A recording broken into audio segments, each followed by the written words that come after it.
तो सबसे पहले हम लोग इस पे बातचीत करते हैं कि दो रियल नंबर्स को इक्वल कैसे माना जाता है, मतलब कैसे लिखते हैं। बड़ा बेसिक सा लॉजिक है। हम लोग इस पे बात करते हैं। Equality of two real numbers,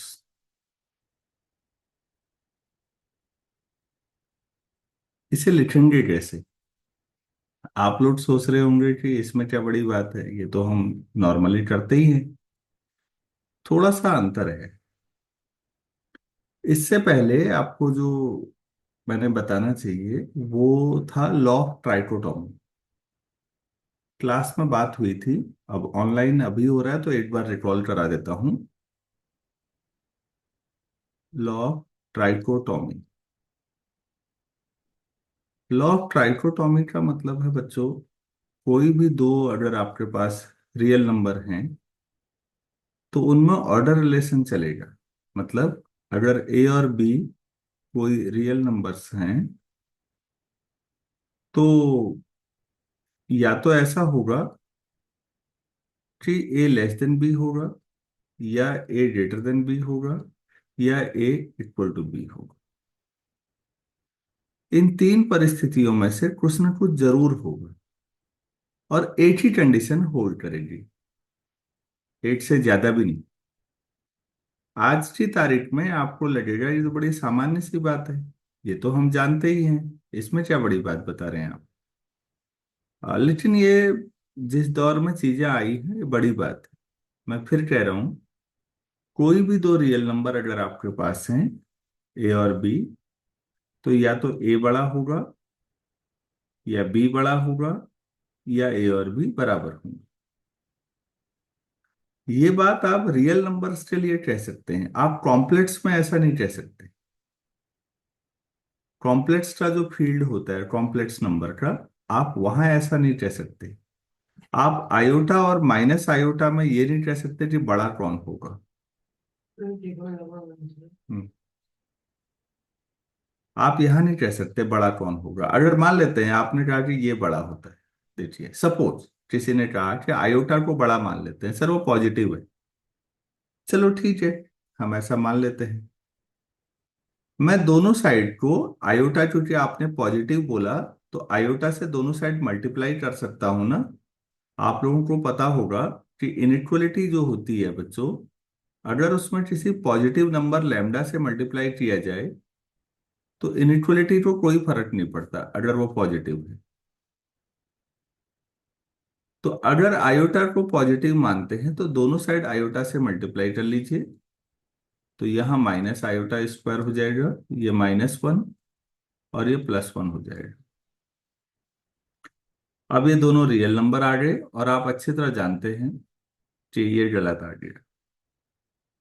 कहने का मतलब है, कॉम्प्लेक्स नंबर्स में लेस देन ग्रेटर देन का रिलेशन नहीं लगता। इसी को कई लोग ऑर्डर रिलेशन भी कहते हैं। तो कॉम्प्लेक्स में ये कमी है, कॉम्प्लेक्स में ऑर्डर रिलेशन नहीं लगता, मतलब छोटे बड़े का जो एहसास है वो कॉम्प्लेक्स में नहीं हो पाता। ये कमी है कॉम्प्लेक्स की। प्लीज ध्यान दीजिएगा, कॉम्प्लेक्स ऑर्डर्ड फील्ड नहीं है। फील्ड तो है कॉम्प्लेक्स नंबर का कलेक्शन। ऑर्डिनरी एडिशन और मल्टीप्लिकेशन अगर हम लें तो कॉम्प्लेक्स नंबर का सेट फील्ड तो है लेकिन ऑर्डर्ड नहीं है। रियल नंबर का जो फील्ड है, जिसको हम आर कह रहे हैं, अगर वो ऑर्डिनरी एडिशन और मल्टीप्लिकेशन में लें तो वो फील्ड तो है साथ में ऑर्डर्ड भी है। इतना हम जानते हैं। तो फिर अब नया क्या करें इससे आगे। तो हम लोग इक्वलिटी पे बात करते हैं। Let a comma b belongs to R, then a and b are equal number, a and b are equal if for every epsilon greater than 0 we have mod of a minus b less than epsilon. थोड़ा सा इससे सोचिए, हमने इस branch का नाम ही analysis रखा है बच्चों। एनालिसिस का मतलब होता है विश्लेषण। चीजों को एनालाइज करना। हम लोग रियल एनालिसिस पढ़ते समय या कोई भी एनालिसिस में एप्सिलॉन का यूज बहुत ज्यादा करेंगे। ये वाला एप्सिलॉन मतलब पॉजिटिव रियल नंबर होता है कोई। अब वो कितना ही बड़ा या छोटा लें ये आपकी इच्छा है। ज्यादातर हम छोटे पे ध्यान देते हैं, लेकिन लिखा कहीं नहीं है। ये पॉजिटिव होना चाहिए। कोई भी एप्सिलॉन आप तय कर लीजिए। सपोज मैंने कहा कि एप्सिलॉन 1/2 ले लेते हैं। ठीक। तो ये कहना चाह रहे हैं कि ए और बी अगर इक्वल नंबर हैं तो उनका जो डिफरेंस होगा वो 1/2 से कम होगा। और ऐसा हर एप्सिलॉन के लिए होगा। 1/4 के लिए भी, 1/20 के लिए भी। अब आप खुद समझिए, अगर दो नंबर बराबर होंगे तो उनका जो डिफरेंस होगा वो जीरो होगा। और जीरो जो होता है वो हर पॉजिटिव से छोटा होता है। तो ये लिखने का तरीका है। कभी भी याद रखिए, अगर मैंने ऐसा लिख दिया है कि a - b is less than epsilon लिखा है, तो इसका ये मतलब नहीं है कि ये बराबर होंगे। पता नहीं एप्सिलॉन कितना है, उतने से छोटा होगा इनका अंतर। लेकिन अगर मैंने ये लिख दिया कि this is true for every epsilon greater than zero, ये फॉर एवरी ध्यान रखिएगा प्लीज। ये फॉर एवरी, इनको बच्चों बोलते हैं क्वांटिफायर्स। क्वांटिफायर्स, इन पे एक अलग लेक्चर होना चाहिए। तो क्वांटिफायर का मतलब जो संख्याएं जो बताती हैं। अगर आपका केवल, मैं फिर कह रहा हूं, ऊपर वाली लाइन लिखी होगी तो उसका कुछ और मतलब निकलता है। Mod of a - b less than epsilon का मतलब ए और बी कोई दो रियल नंबर हैं, और उनका जो अंतर है, ए और बी का जो डिफरेंस है, वो किसी एप्सिलॉन से छोटा है। लेकिन अगर मैं ये लिख दूं कि this is true for every epsilon which is positive, तो मतलब ए और बी का जो डिफरेंस है, आप सोचिएगा, वो हर पॉजिटिव नंबर से छोटा हो रहा है। हर पॉजिटिव से। तो जो चीज हर पॉजिटिव से छोटी होती है, क्या आप मानेंगे वो जीरो होगी? जीरो ऐसा नंबर है जो हर पॉजिटिव से छोटा होता है। आप कहेंगे सर नेगेटिव भी तो ले सकते हैं, वो भी पॉजिटिव से छोटे ही होते हैं। बिल्कुल ले सकते हैं, लेकिन मॉड भी है बच्चों। और आप जानते हैं बाय डेफिनेशन मॉड निगेटिव नहीं हो सकता। मॉड निगेटिव नहीं हो सकता और हर पॉजिटिव से छोटा है। तो एकमात्र चॉइस जीरो है। और अगर आप जीरो लिखते हैं मॉड a - b को, तो ए इक्वल टू बी आना ही आना है, वो आप समझते होंगे मेरे ख्याल से। यहां तक समझने में कोई दिक्कत है किसी को? No sir. No sir. हाँ तो ठीक है। तो अगली बार से अगर ऐसा लिखा होगा तो ये समझ जाइए कि या ऐसा, तो आप वहीं पर समझ जाइएगा कि अच्छा, a - b mod less than epsilon, this is true for every epsilon है। इसका मतलब है ए और बी बराबर हैं, ये कहना चाह रहे हैं ये बात। तो हमने एक छोटा सा कंसेप्ट समझा यहाँ तक आते आते। उम्मीद है आप सभी लोगों को यहाँ तक क्लियर हुआ होगा। मैं बेसिक चीजों पे ही लेके चल रहा हूँ पहले। तो मैंने आपको ये समझाने की कोशिश की है कि रियल नंबर्स इक्वल कैसे लिखते हैं। एक और छोटे कंसेप्ट पे ले जाता हूँ। इसको ज्यादा अच्छे तरीके से तब लाऊंगा जब हाइन बोरेल थ्योरम पे हम लोग बात करेंगे बाद में।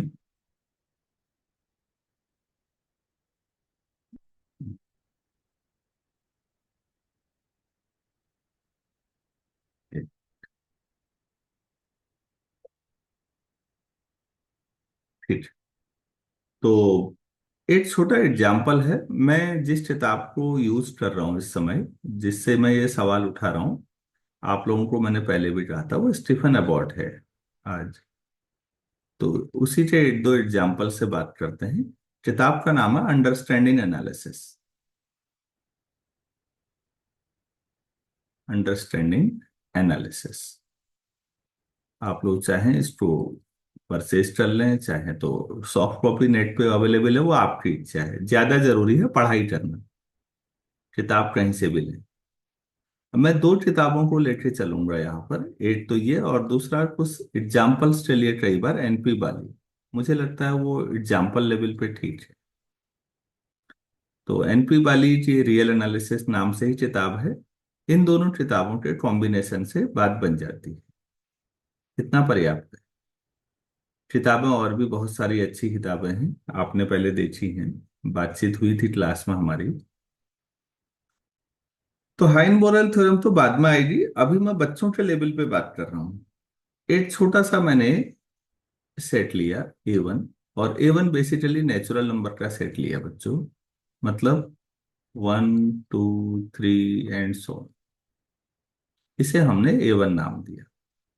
ध्यान से देखिएगा, तो A1 का मतलब 1 से शुरू होगा, A2 का मतलब 2 से शुरू होगा, तो 2 3 4 एंड सो। इनफाइनाइट सेट है, जरा ध्यान रखिएगा। तो A3 कहाँ से शुरू होगा, कोई बताना चाहेंगे?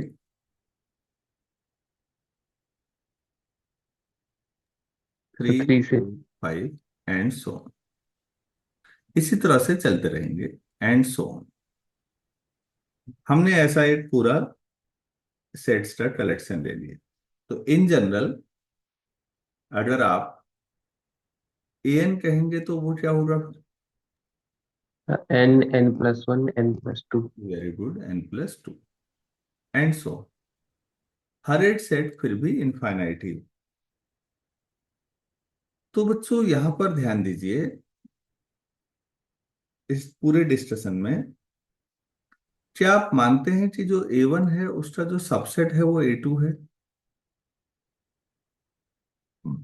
A1 का सबसेट A2 है, यस जी सर। सर।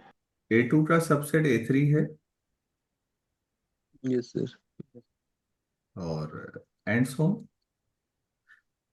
आप ऐसे समझिएगा कि A1 सबसे बड़ा है। ये खाली पिक्टोरियल है, सेंस समझाने के लिए कि ये A1 है, इसके अंदर A2 है, A2 के अंदर A3 है, एंड सो ऑन। बच्चों इसको कहते हैं नेस्ट इन प्रॉपर्टी, घोंसला जैसा, एक के अंदर एक। ये रियल में कई जगह यूज होगा। तो जब मैं खुद पढ़ता था एज ए स्टूडेंट, मुझे समझ नहीं आता था नेस्ट इन क्या होती है। नेस्ट इन प्रॉपर्टी कहते हैं इसको। आप लोग समझ पा रहे होंगे, नेस्ट माने घोंसला। तो वो घोंसले जैसा, एक के अंदर एक, एक के अंदर एक, एंड सो ऑन, ऐसा चलता रहेगा। अगर कभी ऐसा सीक्वेंस बनता है, ये सीक्वेंस सेट्स का है, A1 के अंदर A2, A2 के अंदर A3, A3 के अंदर A4 एंड सो ऑन, तो this is called nest in property. उम्मीद है आपको ये समझ में आया होगा। Yes sir. अच्छा, अब आप लोग ये बताइए कि अगर मैं यूनियन ऑफ एन कर दूं, जहां n=1 to ∞ है, ये पहला सवाल है मेरा। तो ये क्या होना चाहिए? आप लोग जिनको पहले से ही पढ़ा हुआ होगा वो जवाब ना दें, जिन्होंने पहली बार पढ़ रहे हैं चीजों को वो सोचें थोड़ा, ताकि हम सबको सोचने का मौका मिले। आराम से सोचिएगा। ये सवाल है कि यूनियन ऑफ एन, इसका मतलब समझो बेटा। एन की जब 1 रखोगे तो A1 आएगा, A1 union A2 union A3 union and so. तो पहले A1 और A2 का यूनियन करो और सोचो क्या आएगा। A1। A1 आएगा। A1 और A3 का यूनियन करें तो A1। A1। तो फाइनली कंक्लूजन क्या निकल रहा है? सबका यूनियन करेंगे तो A1।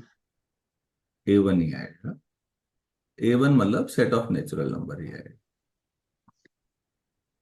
मेरे ख्याल से इसमें किसी को दिक्कत नहीं होनी चाहिए कि हमारे पास हर सेट इनफाइनाइट है और टोटल सेट की संख्या भी इनफाइनाइट है।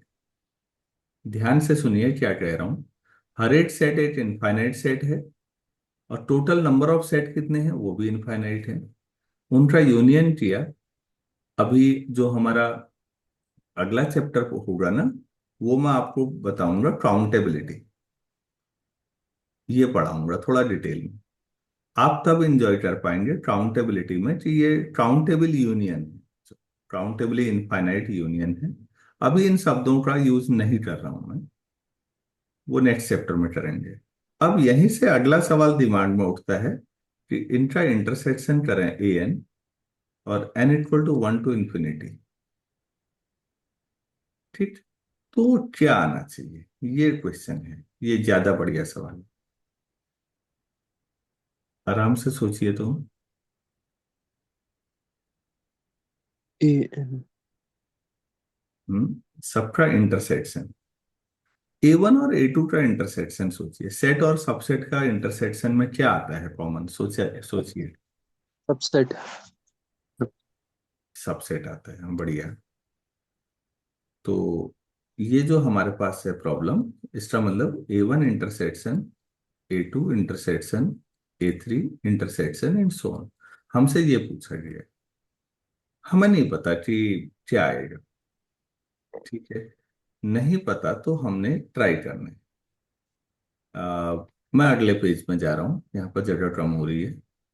मान लेते हैं कुछ आ रहा है, सपोज लेट एम, मान लेते हैं m belongs to this arbitrary intersection a n n from 1 to ∞।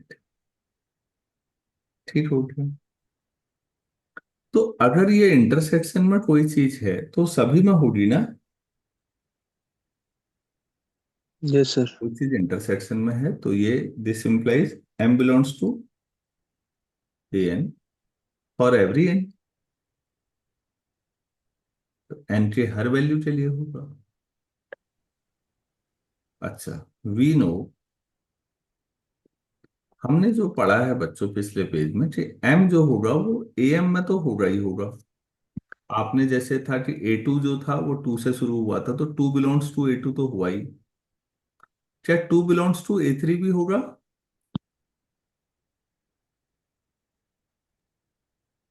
no sir A3 कहाँ से शुरू होगा? 3 से 3 से ठीक है, तो उसमें 2 नहीं आएगा ना। yes हाँ, तो इस बात को समझो। अगर M AM में है तो M does not belong to AM+1। क्या ये बात सही है? yes sir और वाले एग्जाम्पल से M अगर AM में है तो वो अगले वाले AM+1 में नहीं होगा। अभी आप कह रहे हैं कि ये बात कह रहे हैं, तो ये तो हो ही नहीं सकता। क्योंकि कोई भी नंबर अगर AM में होगा तो अगले में नहीं होगा, आप जो मर्जी ले लें। तो इसका मतलब आपका ये मानना बड़ा गलत है कि कोई एलिमेंट जो होगा इंटरसेक्शन में होगा। आपने जो सबसे पहले माना वही गलत है। आप कोई भी एलिमेंट लेंगे,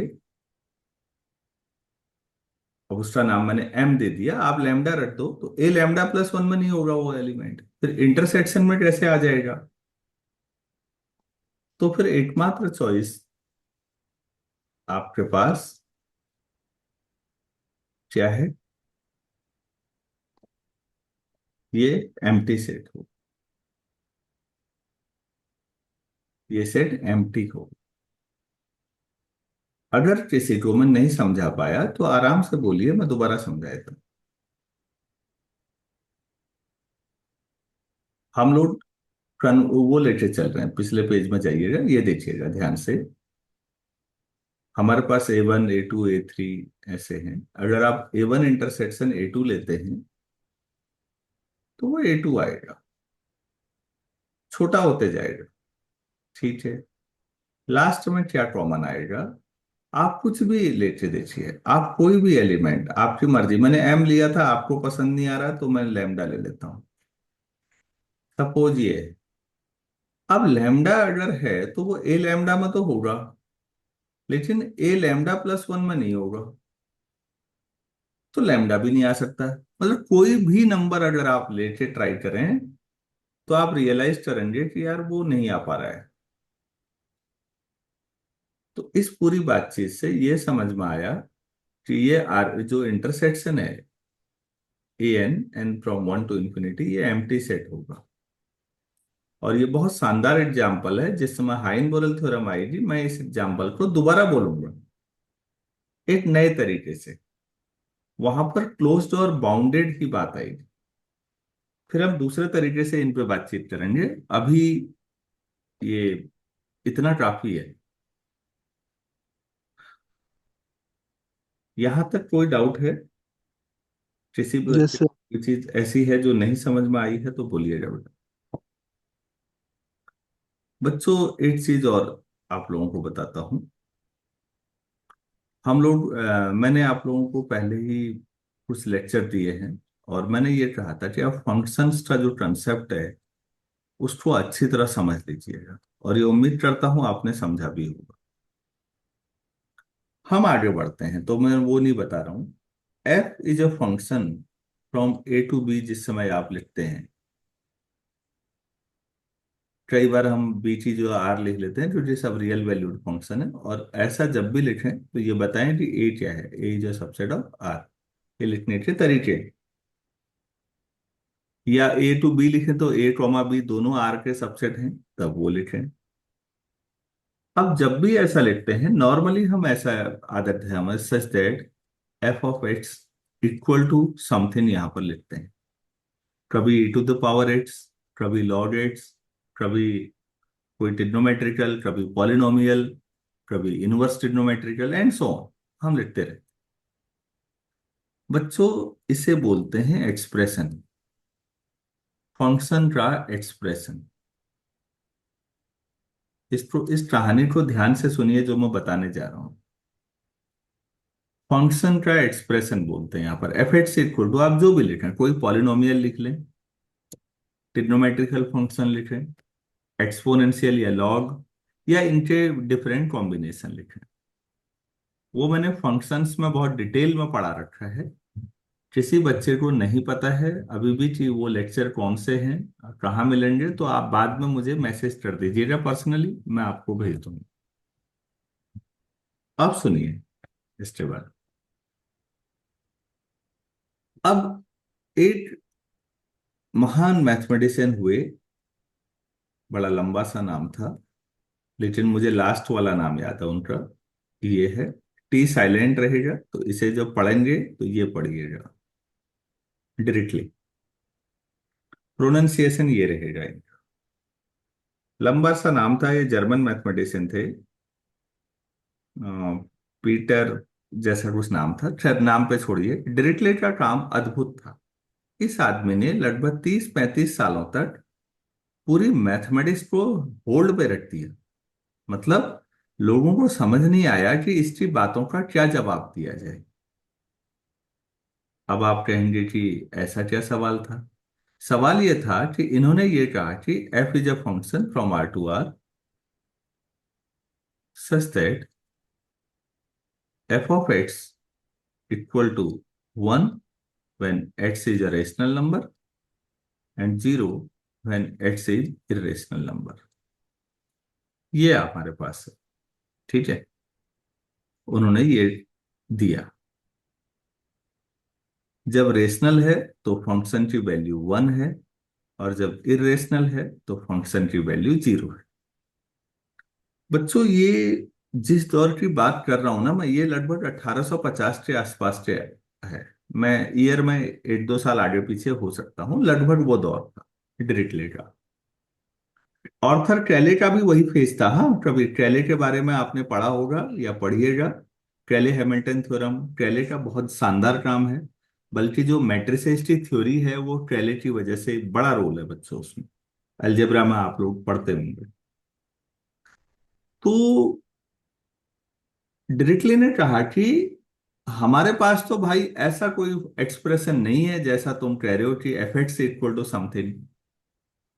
मतलब आप सोचो ना, f x equal to something, यहां पर कुछ लिखा हुआ है, आपने उसमें कोई रेशनल नंबर रखा, F1 या F1/2, तो 1 मिलेगा, और इरेशनल रखा तो 0 मिलना चाहिए। ऐसा कोई एक्सप्रेशन होना चाहिए ना, नॉर्मली हमारे दिमाग में ये बात आती है कि कोई एक्सप्रेशन होना चाहिए।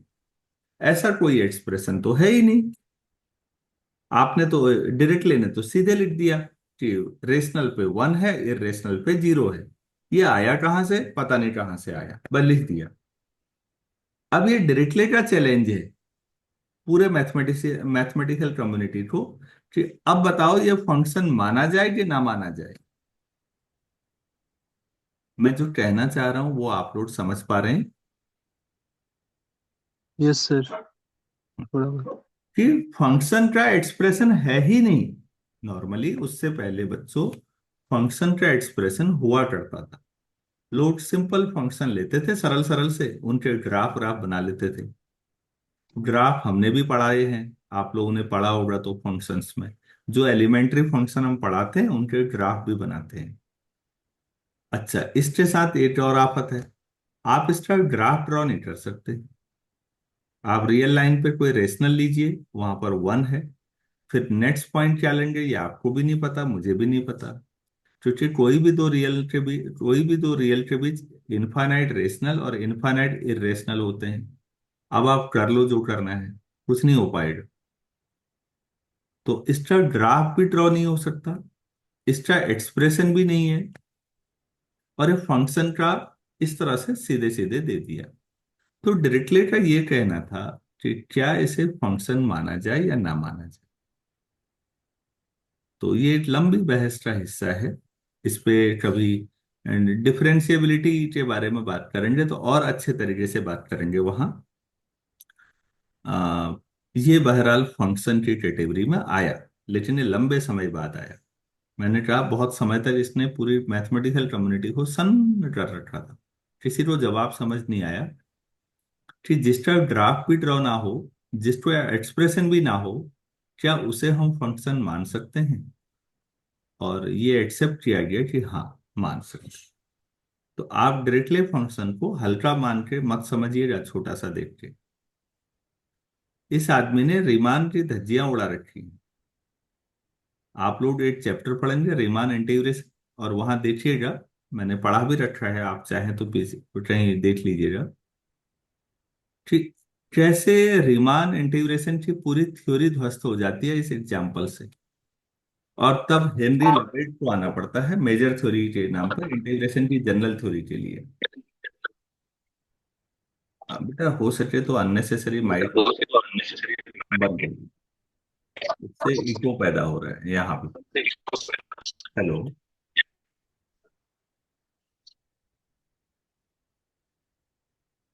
हेलो। हाँ ठीक है। Hello. Yes. हाँ निलय, आपका माइक ऑन था जी। सर, चलिए ठीक है। तो ये ध्यान रखिएगा। और एक इसमें एक तो डिरिचलेट के बारे में शुरुआत में बताना जरूरी है। इस आदमी को बहुत रिस्पेक्ट दीजिएगा, इसके फंक्शंस ने मैटर और रीमान इंटीग्रेशन जिस समय आप पढ़ेंगे तब वैल्यू समझते होंगे कि आखिर ये कितनी बड़ी चीज है। और फिर लबेग आएंगे। लबेग का एक जो काम है हम मेजर थ्योरी में पढ़ते हैं, वहां पर आप समझेंगे कि इस ये रीमान के हिसाब से इंटीग्रेबल नहीं है, लबेग के हिसाब से है। और लबेट की थ्योरी ज्यादा जनरल इंटीग्रेशन थ्योरी है। इन सब मुद्दों पर बाद में बात करेंगे। वह ये बताना था कि फंक्शन को सिंपल और छोटा सा देख के इग्नोर मत कीजिए। एक तो डायरेक्टली का काम, दूसरा फंक्शन का बच्चों आज वाला जो एक्सप्रेशन है ये वाला जिस पे मैं एरो लगा रहा हूं, f of x equal to आप लिखते हैं, ये ऑयलर ने दिया है। आप लोग इसे यूलर मत पढ़िएगा, ऑयलर। ऑयल मतलब तेल जैसे बोलते हैं ना, ऑयलर। प्रोनाउंसिएशन थोड़ा सा सुधारिएगा अपना। कई जगह जब किसी बड़े मंच पे बोलने का मौका मिलेगा तो ये फायदा होगा। ऑयलर ने ये आज वाला तरीका दिया, एफ ऑफ एक्स। और ध्यान रखिएगा, फादर ऑफ मॉडर्न मैथमेटिक्स हम लोग ऑयलर को ही मानते हैं। उम्मीद है यहां तक आपको समझ में आता होगा, तो मैं आगे बढ़ाता हूं अपनी बातचीत को।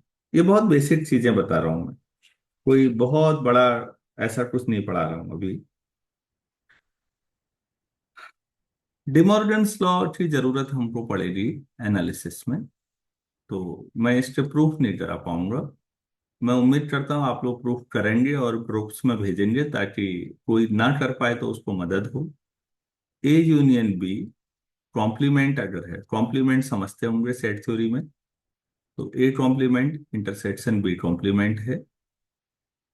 और दूसरा, ये जनरलाइज भी किया जा सकता है, ए इंटरसेक्शन बी कॉम्प्लीमेंट है, तो ये a complement union b complement है। कॉम्प्लीमेंट को आप ऐसे डैश से भी लिख सकते थे, वो आपकी इच्छा है, आप कैसे लिखते हैं। मेरा कहने का मतलब ये है कि आप इसे दो के लिए चीज of principle of mathematical induction, जिसको हम पीएमआई कहते हैं, मैंने हाल ही में पढ़ाया है। आप लोग जाएं तो कई जगह मिल जाएंगे ये सब पीएमआई, और ये आप दो तीन चार पांच ऐसे इंडक्शन से औरों के लिए बढ़ा भी सकते हैं। केवल दो के लिए ही सही है, जैसा कुछ नहीं है। उम्मीद है यहां तक बात समझ में आई होगी। फंक्शंस में ऐसा, इसमें हाँ ध्यान रखिएगा, इंडक्शन जब आप ये लगाएंगे तो फाइनाइट तक लगाएंगे। एबॉट की जो पहली एक्सरसाइज है वहां पर इस पे सवाल पूछा जाएगा कि अगर मैं A1 union A2 union and so on union AN का कॉम्प्लीमेंट लूं इंडक्शन से, तो ये A1 कॉम्प्लीमेंट यूनियन है तो इंटरसेक्शन आ जाएगा, A2 complement intersection, intersection AN complement. ये सही है बच्चों। लेकिन अगर मैं AN लिख लूं और N फ्रॉम 1 to infinity लिख दूं और इसका कॉम्प्लीमेंट लूं, ये तो क्या ये ऐसा लिख सकता हूं कॉम्प्लीमेंट N = 1 to infinity?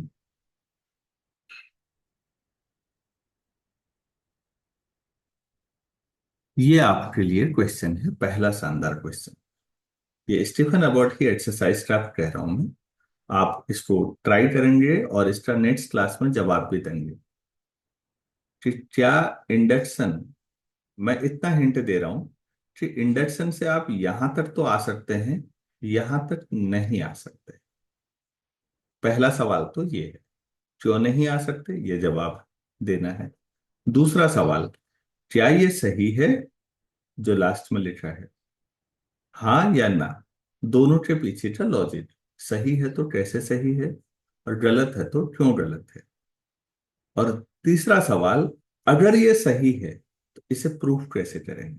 अब गलती है तो काउंटर एग्जांपल दिया जाएगा, और अगर ये सही है तो कैसे सही है। ये बहुत शानदार क्वेश्चन है। मैं तीन सवाल हैं, क्योंकि इसकी रिकॉर्डिंग चल रही है इसलिए आप बाद में भी इसे सुन सकते हैं। अगर जवाब दे पाएंगे मुझे बहुत खुशी होगी, अगर नहीं दे पाएंगे तो मैं दूंगा जवाब। डिमॉर्गन बच्चों वाला जो था वो शुरू के ऊपर की दो लाइनें थी। जो ज्यादा अच्छा सवाल है जो किसी एग्जाम में पूछा जा सकता है आपसे, वो क्या है मैं फिर बता रहा हूँ।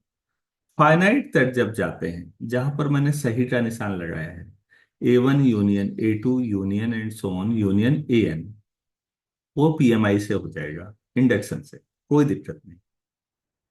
सवाल यह है कि अगर इनफाइनाइट तक ले जाएं तो क्या इसे भी हम इंडक्शन से कर सकते हैं या नहीं कर सकते, पहला सवाल। अगर कर सकते हैं तो करके दिखा दीजिए, नहीं कर सकते हैं तो लॉजिक दे दीजिए। दूसरा सवाल कि क्या ये बराबर होते हैं, और तीसरा, अगर पीएमआई से नहीं है तो क्या कोई और मेथड है जिससे ये किया जा सकता है। तो इन सवालों पे आपको सोचना भी। मैं फिर कह रहा हूं, मैं छोड़ूंगा नहीं चीजें। अगर आपसे हो गया बच्चों से तो मैं ग्रुप में शेयर कर दूंगा, किसी ने कर दिया तो। और अगर किसी से भी नहीं हुआ तो कल मैं खुद ही बता दूंगा, कोई दिक्कत नहीं। एक तो ये छोटी सी बात बतानी है, ठीक। अब हम आगे बढ़ते हैं। मैं ये उम्मीद करता हूँ कि आप लोग ट्राई तो करेंगे कम से कम। चलिए कुछ नया, एक आध चीजों पर और बात करते हैं। किसी को कुछ कहना है बीच में तो बोलिएगा जरूर। तो नहीं है तो मैं आगे बढ़ता हूँ।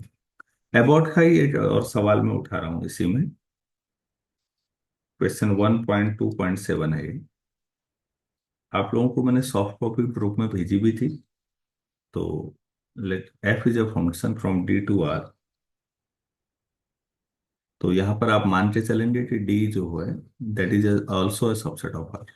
ठीक है। और एक सबसेट मान लेते हैं B, let B is a subset of R। ठीक हो गया। F इनवर्स B ले रहा हूं मैं। ये क्वेश्चन उठा रहा हूं तो आप लोग भी नोट करिएगा और सोचिएगा F इनवर्स B क्या है। set of all points from the domain D that gets mapped that get mapped into B.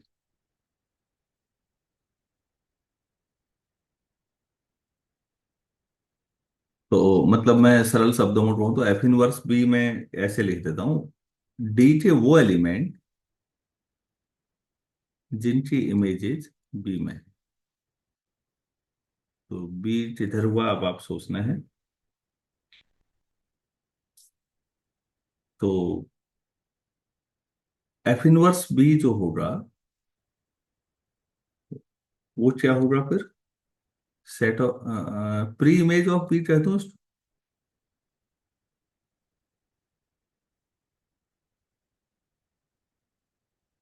आप ऐसे समझिए, ये डी है और ये पूरा आर है मान लेते हैं, ठीक है। और डी से तो डोमेन है तो हर एलिमेंट की इमेज होगी। और सपोज यहां पर आपके पास बी है, तो डी के वो एलिमेंट मान लेते हैं, ये मैंने बना दिए कुछ, जिनकी इमेज बी में गई, ठीक हो गया। अब उनकी pre image, please inverse map की बात नहीं हो रही है, प्री इमेज की बात हो रही है, थोड़ा सा ध्यान रखिएगा, सिंबल एक ही है। एफ इनवर्स यहां पर जब बी लिखा है तो इसका मतलब जो बी में जो एलिमेंट है ना, जो इमेजेस हैं उनकी प्री इमेज ढूंढनी है, मतलब डोमेन के एलिमेंट बताने हैं। एफ इनवर्स से जब लिखते हैं तो कई बच्चों के दिमाग में आता है कि sir one one onto जब तक फंक्शन नहीं होगा, बाइजेक्शन नहीं होगा, फंक्शन का इनवर्स कैसे लिया जा सकता। तो प्लीज आप ध्यान दीजिएगा, फंक्शन का इनवर्स अलग चीज है। जिस समय कोई फंक्शन वन वन और ऑन टू होता है, इसीलिए मैंने कहा भी था कि जो मैंने लेक्चर्स बोले हैं पहले वो आप लोग जरूर पढ़िएगा। आप मेरे चैनल पे जाएंगे तो एक प्लेलिस्ट मिलेगी डिफरेंशियल कैलकुलस, अभी तक उसमें ज्यादा नहीं है, 38 लेक्चर हैं और वो सब इसी पर है। वो आप पढ़ेंगे तब यहाँ आइएगा, ये लेक्चर तब सीखिएगा। तो वहां रिलेशन, फंक्शंस और ग्राफ ट्रांसफॉर्मेशन मैंने डिटेल में पढ़ा रखे हैं, आपको पढ़ेंगे आप इंजॉय करेंगे फिर। तो वो जब पढ़ेंगे तो आपको ये समझ में आएगा कि अच्छा, प्री इमेज लेना अलग बात है और फंक्शन का इनवर्स होना अलग बात है। सिंबल एक ही जैसा है तो थोड़ा सा कंफ्यूजन हो जाता है। एफ इनवर्स दिखता है तो हमारे दिमाग में आता है कि आपने कहाँ लिखा है कि ये बाइजेक्शन है, वन वन ऑन टू है। जब वन वन ऑन टू नहीं है तो एफ इनवर्स कैसे लिखा, बच्चे मुझसे पूछ सकते हैं, उनका अधिकार है। तो इसीलिए मैं कह रहा हूं, इनवर्स होना किसी फंक्शन का अलग बात है। प्री इमेज तो कभी भी निकाल सकते हो, मैनी वन में भी हो सकती है प्री इमेज तो। अब मैं ऐसा ही सवाल आपको देने जा रहा हूँ। हाँ, अगर ये समझ में आया, जगह घेर लिया, तो मैं अगले पेज में करता हूँ इसको। क्वेश्चन जो है वो पहला पार्ट में, let f x equal to x square, बहुत सिंपल सवाल है बच्चों। F x equal to x square,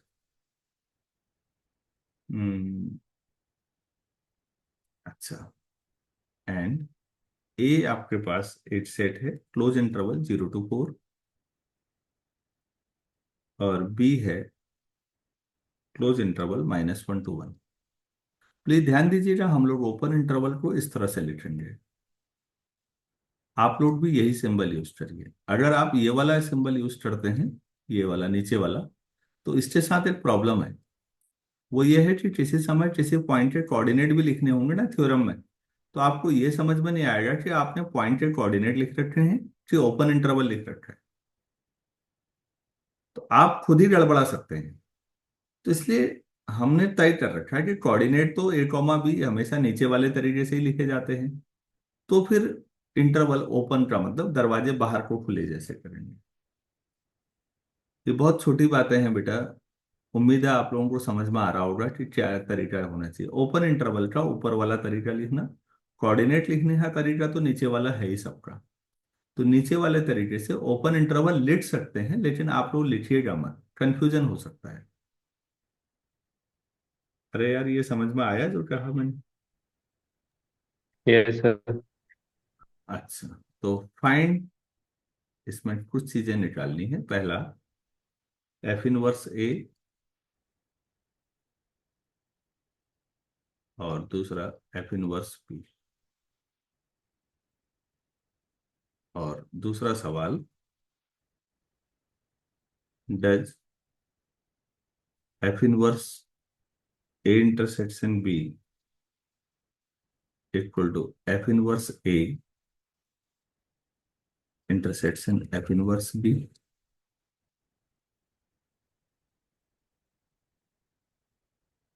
और तीसरा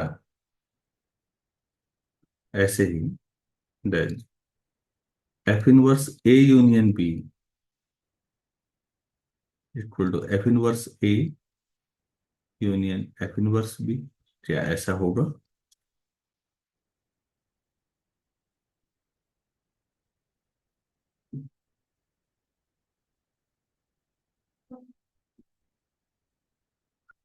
हमने इतना पढ़ा होगा, फंक्शंस पढ़े हैं तो पढ़ा होगा, नहीं पढ़े हैं तो आप पढ़िएगा। F of A union B in general is not equal to f A union f. ध्यान रखिएगा, आप 50 एग्जाम्पल मिल जाएंगे, बल्कि इसे दिखाइएगा।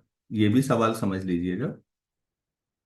एफ के लिए, एफ कैसा फंक्शन है मुझे इससे कोई मतलब नहीं है, ये इन जनरल कह रहा हूं मैं।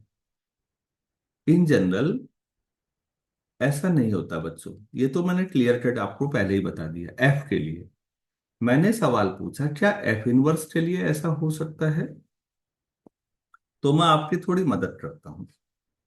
ये सेट थ्योरी का एक लॉजिक है, सेट थ्योरी का दूसरा लॉजिक ये है, f inverse A union B is always equal to f inverse, answer मैंने खुद ही बता दिया, f inverse B. F inverse A intersection B equal to f inverse A intersection f inverse. मैं इनवर्स बोल रहा हूँ, वो प्री इमेजेस का मामला है, ध्यान रखिएगा। ये जो साइड में लिखे हैं एफ इनवर्स के लिए हमेशा सही है, ये इन प्री इमेजेस के लिए मतलब ये हमेशा सही है। तो एक आंसर तो सेकंड और थर्ड पार्ट का तो मैंने डायरेक्ट ही दे दिया, फिर ये भी आपके पर्टिकुलर सवाल में भी ठीक ही होंगे फिर, अभी इसमें तो कोई बड़ी बात नहीं।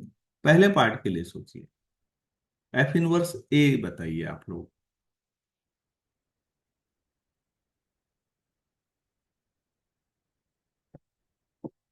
हम्म,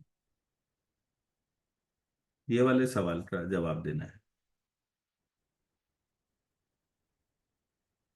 F x equal to x square, f zero क्या होगा बच्चों? मैं चलो छोटे छोटे एग्जाम्पल से पूछते हैं ताकि आपको अच्छी तरह खुद समझ में आ जाए। एफ जीरो क्या हुआ? जीरो ही हो। हाँ, ये है function f x equal to x square, zero. F one, one ही है। वन। F two, four. और इनके जो बीच वाले होंगे वो भी ए में आ जाएंगे या नहीं, 0 से 4 के बीच में? यस। अच्छा, एफ माइनस वन कहाँ आएगा?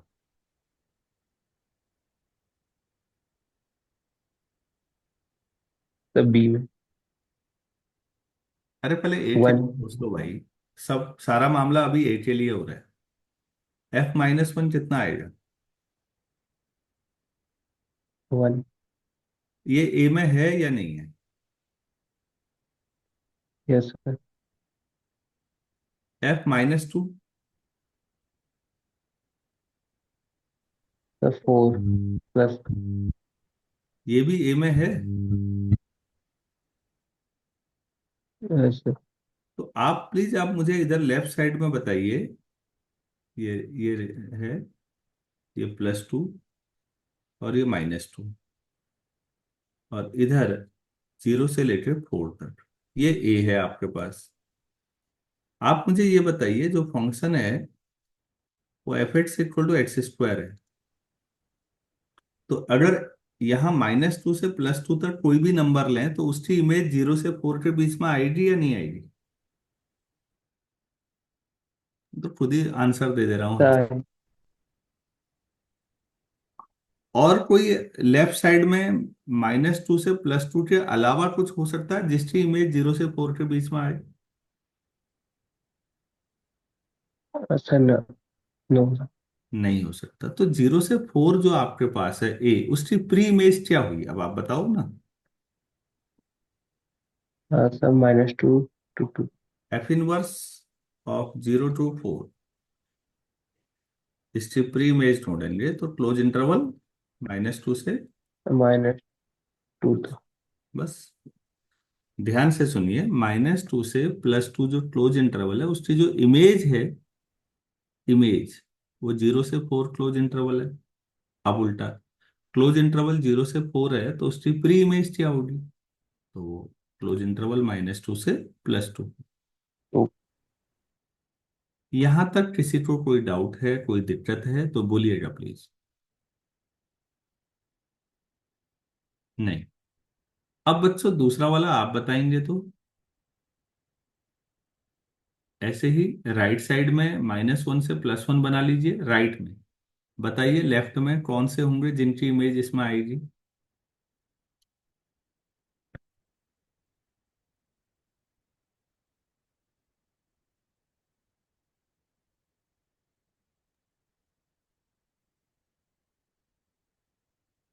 यार तुम लोग कुछ बता ही नहीं पा रहे हो।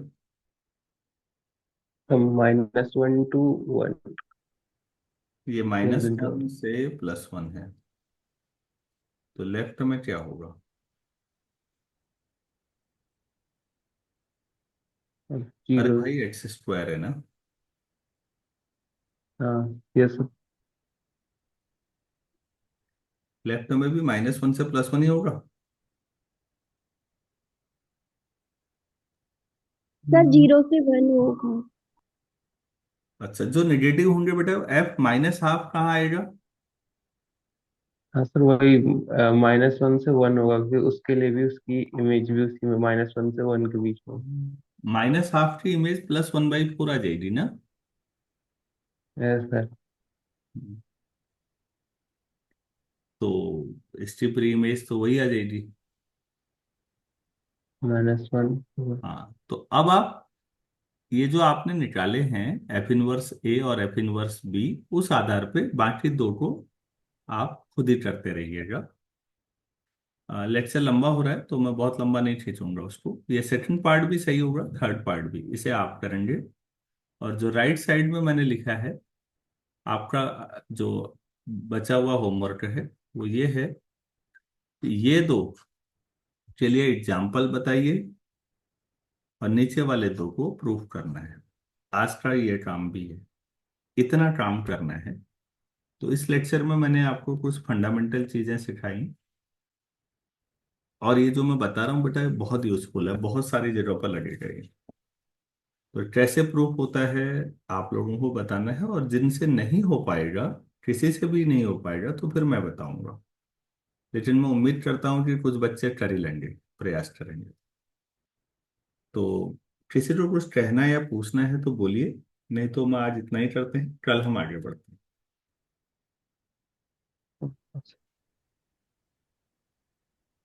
किसी को कुछ नहीं कहना है?